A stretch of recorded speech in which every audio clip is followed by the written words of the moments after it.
Oh my gosh, what the heck? Oh no, it's the birds, it's the birds. Hello friends, and welcome back to another episode of Avatar: Dawn of the New Nations. Hey, look at this! There's a siren behind me, and it's not luring me in, because I've gotten smart and I put in earplugs. To make earplugs, it's a really simple recipe. You just need 2 wooden buttons. That's it, 2 wooden buttons together crafts a pair of earplugs, and then you can sail right on by sirens and they won't bother you. So I haven't gone back home yet, and I say home in a loose manner because remember, all I had was a platform in a river. I am actually back scouting out the jungle that I found with Alito and Zombie last episode, and I'm doing this because we still need a place to start our nation. And you may be thinking, hey Bryn, why are you looking at a jungle when you're Foggy Swamp? Well, here's the answer right here. There's actually a swamp right next to this jungle with the ocean between it, and I thought this was kind of a cool place. So I'm just looking around to see if there's a good place to get started here. Now, the swamp has some dangers. There are these mobs in here called lily lurkers. You can kind of see them. I think I just passed over one. Yeah, there's a lily lurker down there, and they do damage, and they come after you, and they're kind of a pain in the butt. Not a huge deal for me to deal with, but it might be hard to keep NPCs, like once I start NPCs for my nation, alive with those lily lurkers hanging around.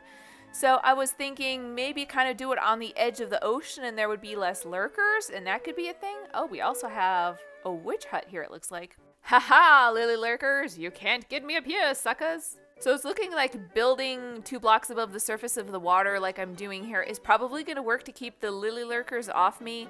Doesn't solve the issue of the birds, but I guess we'll figure that out as we go. The birds, yes. Let me talk a little bit about the birds. While I was scouting out this area after the intro, the last part that you saw, I got attacked by this flock of birds that live in the swamp. Oh my gosh, what the heck? Oh no, it's the birds, it's the birds. Okay, this is another problem with the swamp. These are called Stymphalian birds, I think. They spawn in flocks in the swamp. They have long-ranged attacks, and they're even more dangerous than the lily lurkers, I would say. Oh my gosh, these things are scary. Like, they're not so bad for me because I can just kind of hover under the water here and pick at them, although now the lily lurkers are coming after me as well. But they would be really hard to keep my NPCs alive. Like, if a group of these attacked my NPCs, all my NPCs would pretty much die. So you see those, like, feather pin things? It's like, it's not even just that it's a long range attack, it's like an area of effect attack. Like, those spread out over a range. There, finally. And they basically convinced me that maybe I shouldn't build in a swamp. Maybe I should build in a jungle instead, because if you actually look at the episodes of the Foggy Swamp tribe, the swamp that they're in is kind of like a tropical swamp, right? You can tell they're not wearing very much for clothing, and the trees are very tall, very full, like very thick foliage. It looks like a tropical kind of swamp, so actually kind of maybe more like a jungle than the Minecraft swamp. But it turned out the swamp had problems of its own. I started setting up along the shore, and there were these slimes called brain slimes that could basically jump any distance out of the water to get on your head. So doing my platform there along the shore, it was a beautiful spot, but it didn't work out. But while we were there, I did start growing some crops and get some carrots and potatoes going for our NPCs to start our nation. I chopped down some trees to get wood to start building this. And then the brain slimes attacked, and I decided, well, I guess we'll try to make the swamp work after all. Isn't that like Minecraft, though? Sometimes you start a project and it just doesn't work out and you have to do something else. Ooh, I do get paranoid whenever I have to cross this ocean, though, to go back to the jungle. I'm super paranoid that a sea serpent is going to come out and eat me. Knock on wood, I've made this trip a couple times now and so far haven't been attacked. Hippocampus, this is it. This is the water horse that I was talking about that I need the sponges for to tame. These guys are a very fast water moat. Definitely gonna have to come back for one of these guys. You know, come to think of it, why am I even taking the boat to ferry my stuff back and forth when I have this? I guess this is another thing I did off camera. It's turning out that since I haven't found a cold biome yet and the squids have such a low drop rate, the getting universal scrolls from fighting other benders is going to be the best way for me to master waterbending. And we have a good number of scrolls here, as well as some fire scrolls and some earth scrolls. Now the earth scrolls I actually traded with Drake. He needed air scrolls for his second element, so I took his earth scrolls and he took my air scrolls. But this is the scroll that's most important to me right now because I can use this to finally learn water skate so I can travel faster across the surface of the water. A boop and a boop. Yay. Okay, let's try this. Do I have to be in the water first and then press the button? Oh! Oh, wow. Yes, this is much faster. Oh, Speedy Gonzalez. Much faster than a boat. Yes, I can dig this. I still have to be careful not to go too far out in the open ocean, though, because I think the sea serpents can still get me. But we are so fast. This is amazing. So here we are, finally getting around to building the house that I designed back in episode 1. And while we work on this, I'm going to tell you just a little bit more about why I chose this spot to build our place in. I need that to go like that. And this goes here. So yeah, I picked this location because there's this big wide open area here that we can build a bunch of stilt houses in because that was always my plan. It looks very swamp tribe-y, I think. And I'm sure some of you have already noticed that we do have a witch hut over there. I am not sure if we're going to keep that or if we're going to get rid of it to keep them from spawning or what the deal is, but I should be able to contain it one way or another so that the witches don't destroy everyone in our village. For notable structures, we also have a Hydra cave over there. The Hydra has wandered off somewhere into the swamp. We will find him and take him on at some point. But right now, I just really want to get this house finished. So we got a row here, and then the planks start. Oh, whoops, not there. How about, like so. Need 4 spruce fence gates. Those are gonna go here. Open to make it look kind of like a support on this side to hold up this part of the roof. 1, 2, 3, 4, 5. And then on top of these gates are where the chests go. I should be able to fit, since this is a slab, 2 of them on each side. And that gives us 4 double chests up on the crazy weird roof to store stuff in. Well, we've done it, people. Episode 4, and we finally have a starter house. It looks pretty cool, though, if I do say so myself. It's a very weird design. I guess I do still gotta put the door on, and I gotta put, hold on, I gotta put this wall back. Now, you might be thinking to yourself, this is a pretty weird way to make a wall. So yes, I got this idea from Costa Rica. It's a tropical country year-round. It pretty much always stays pretty warm, and they actually had a lot of walls that were like this, that they were open, and it didn't matter that the wall was open because it never got cold enough where that was an issue. Like, you never needed insulation on a house, I guess. So these sort of walls were actually pretty common, although this is, oh, there we go. It's also pretty common in Costa Rica, at least the natives' houses, not so much the visitors, because they want air conditioning, right? But to not have glass in the windows, because glass in the windows inhibits airflow. So during the hot season, like you want as many windows open facing as many directions as you can, so you constantly have a breeze going through to keep the house from getting ridiculously hot. So you would put like your kitchen area, anything that produced heat, next to an open area so that it didn't heat up the whole house. And then you would have shutters on the outside of the windows so that if a storm came through, you could still shutter up the windows against the storm. This house doesn't need storm windows because Minecraft doesn't have storms, but I'm going to put these shutters up here because I think, I think it adds a bit more detail. And there, that's it. That's the completed house. It's got kind of this half roof design. You can kind of go up on the porch there. That's where all the extra storage is. So you can kind of come up here, get a good view of the swamp and that witch that we are going to have to take care of. And downstairs is the bed and the little kitchen area. And then there's also some room down here to start on the Ancient Warfare 2 mod stuff, because I think we need like a special kind of research table and stuff to get going with that mod, and I'm so ready to get going on it. Here's kind of what the house looks like. Okay, water skate is fun, but you can't stop. Like, you got to keep running. So here's a drive-by of the house. And a drive-by of the house from the other direction. It's a really fun ability, but it doesn't last for super long, at least not at level 1, so I am still having to use a boat to kind of get around. Alright, now that we are finally all moved in, I think it's time to grab some of these universal scrolls and do some catching up on our bending. For starters, I have enough experience to level up Water Arc to the final level, and I have 2 choices at this level. It's Water Flurry or Water Spear, and I've done some testing in a single player creative world and talked to Alex, and the general consensus is that as of right now, Water Flurry is the better option. So I'm gonna go ahead, take a scroll Unlock that one and boom. And what this allows me to do is fire off water arcs instantly. I also have enough experience just from getting all of my stuff moved over from my old bases to my new base, can level up water skate again. So I'm gonna go ahead and do that. And now I can use my abilities while I'm skating, whereas before it just allowed me to run. I have not used cleanse enough to be able to level that up, so I'm just gonna have to experiment, I guess, and use cleanse more, but I can learn all of the rest of these abilities, I think. So if we go back to the start, wave, use one here, water bubble, use one here, water cannon, and there we go. That is every single water bending ability unlocked now. So, that feels pretty good. I finally feel like we're getting somewhere with this water bending thing. Okay, so with the upgraded water arc, I hit the button and it just immediately fires off. It's not like I hit the button and then I hit my mouse button to make it actually fire, so I don't hold on to it. And I can spam it pretty quickly. It does use up my chi pretty fast though, but that creeper does not stand a chance. And now finally it is time to get started on some Ancient Warfare mod stuff. There are 3 things we need to start the Ancient Warfare mod, and the first one is called the Research Book.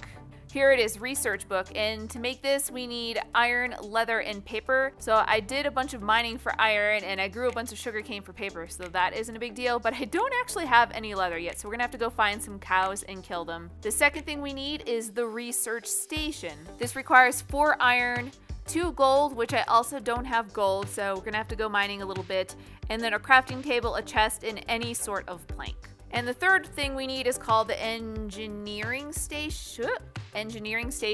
This is it right here. And this is iron, chest, crafting table, and any plank. So this is like the only one of the 3 that I could make right now, and I think we will do that actually. Move items. Yes, that's pretty clever. I like that about JEI. So this is all the stuff right here. Boom. I'm gonna go ahead and stick this right there for now. Well, I was wrong. We actually did get ore from that mining session early on in the series, so I can go ahead and make the research table. Here we go, research station! And that one can go right here. So the only thing we actually need to get is some leather. Sorry, all future cows. Ooh, you are not a cow either. You are a cyclops. Why can't I just find some cows in peace? There's a village over there that he's terrorizing, I think. That is also not a cow. But these are. Oh no, I found so many sheep, but I'm still 1 leather short. But we have found something else that is not a cow. There's a dragon over there. Just beyond the edge of my swamp, there's a dragon. I don't feel prepared to deal with that on my own yet, so let's run back this direction. Why are you all sheep? Why are none of you cows? Ugh, it's the dang Hydra again. Can I not get away from the monsters for just like 5 minutes so I can get my leather in peace? Oh, there are cows over by the village. There are cows over by the village, but that's also where the Cyclops is. Sneaky, sneaky. Please, just one of you. Oh, there he is. Just one of you drop leather. Oh, come on. Neither one of them dropped leather. This is some interesting village generation. Any more cows hanging around? Any more cows? Well, I found them. Apparently every cow currently in Minecraft is congregated in this one little area. There we go, 4 leather. That's all I needed. And leather in my inventory. Research book. Move items. Craft. Boom. Done.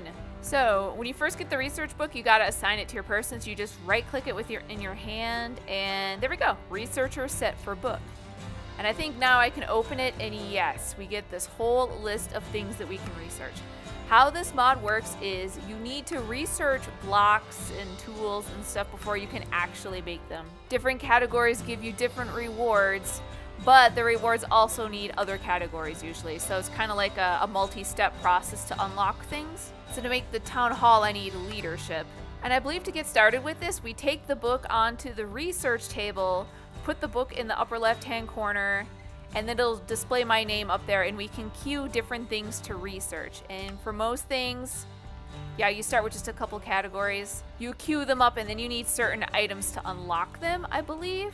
So if I'm reading this right, in order to meet our current goal of researching leadership, we need string, paper, sticks, and torches. I'm not sure. I'm guessing you can queue multiple things at once, so agriculture is also going to be important. We're going to need to mass produce food in order to feed our NPCs, so I should probably add that one to the queue as well. Yeah, and as you can see, as I add ones over here, more options based off of those main ones become available. So when you hover over this, it tells you what you need to unlock that. So there's a time. You can see there's a time of 200 for both of these. I'm not sure if that's seconds or minutes or tick speed or what exactly that is. Neither one of these are particularly hard, but I do not have any string currently. So I guess we're going to have to go out hunting at night to kill some spiders. And I believe at any time I can take my book back out of here and it resets it back to me. Yes, now it's got no researcher in the upper hand corner. Now does it save my progress if I put this back? Yes, it still has my research queue exactly the same. So apparently that's saved to the book and I can carry the book on me. Pretty handy. Night time. Let's go hunt some spiders. These guys don't stand a chance. With my upgraded water arc. Dead so fast. Ah, there's a spider. Hi, buddy. Aw, aren't you cute? Poor thing can't even get close to me. Did you drop string? You did. Goodbye, rocket creeper. Haunted tool. I saw some of these down in the caves. I don't really know what these do. Goodbye. More spiders, please. Woo! Festive creeper. What? It's throwing TNT. This is exciting. Support creeper. How many different kinds of creepers are there now? Dudes, you need to chill, okay?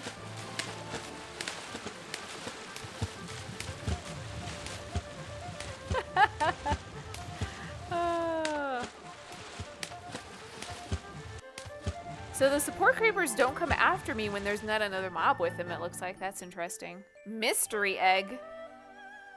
That's kind of sus. And for anyone who's wondering, yep, the Cyclops is still chilling over there. Is this a spider? Yes. One more string for me. Oh, not unkillable. That sounds problematic. Okay, there's that spider. Can I get him? Yep, I cannot hit the spider fast enough to damage it. I'm spamming it and it doesn't matter. Woo, hi. Okay, well, it's daytime now and we have 5 strings, so we did pretty good for one night. Well, not enough string for both researchers, but we can do the leadership now and I have it all prepared. So this is the list of what we need. And I believe I'm just supposed to drop this over here and then it gets started. Do I need to do anything else? Oh, there we go. Progress. All right, the bar filled up and now it's saying what I need for agriculture. So I'm guessing, so now that I have leadership researched, I can make these things. So can I go ahead and just make this now? Like, does this take time as well? To make the town hall, which seems is pretty important, I need stone bricks, oak wood, specifically, it seems like in a chest. Well, if we go ahead and smelt up some cobblestone into stone and then craft that into stone bricks, this shouldn't be too hard to make either. Night number 2 of hunting spiders, and the first one I saw out of the gate was a special named one. I killed it, and I got an earthbending scroll and some enchanted gear, and I got very heavily poisoned and almost died, but I also have enough string to research agriculture. So there we go. That didn't take too long at all. Only slightly perilous. And now I have gathered up the supplies to do the agriculture research, and they are all right here, so I'm just gonna throw these in quick, and sweet. And now with agriculture learned, I will be able to make fruit farms and crop farms. And these are super important. This is how I'm gonna end up feeding my NPCs.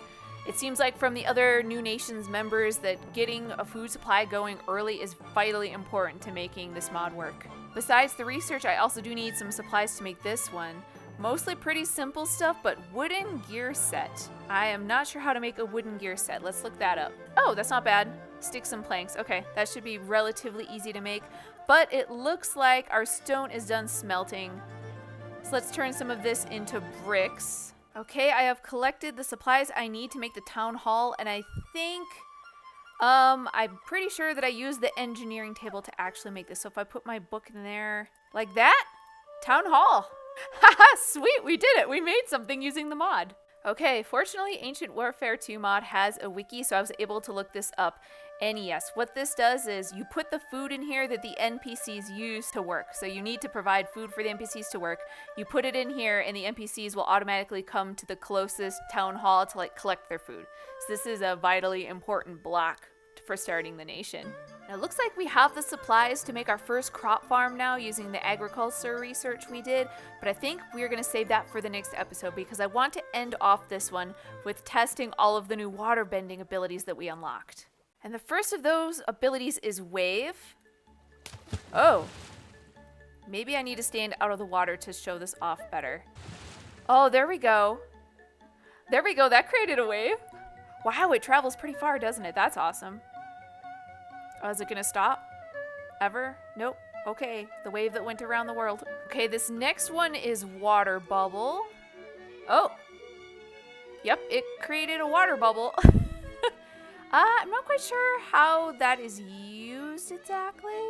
I think maybe this counts as a water source or something. Let me look up the tooltip again. Yes, suspend and transport a bubble of water, like a long-range bucket. And the sixth and final waterbending move is Water Cannon.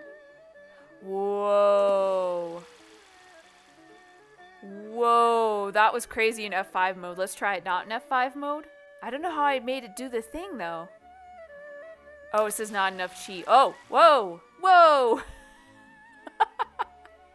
That's crazy looking. Hi, Chithrika, also known as Nathan. So did it actually hit the witch? Boom. Kaboom. It definitely has a pretty long charge up time, right? At least at this level. Well, it definitely noticed me. It's coming this way. I can even use it underwater. Goodbye, squid. Yeah, that seems like a pretty powerful attack, but it takes time to charge up and you don't have much mobility when you're using it.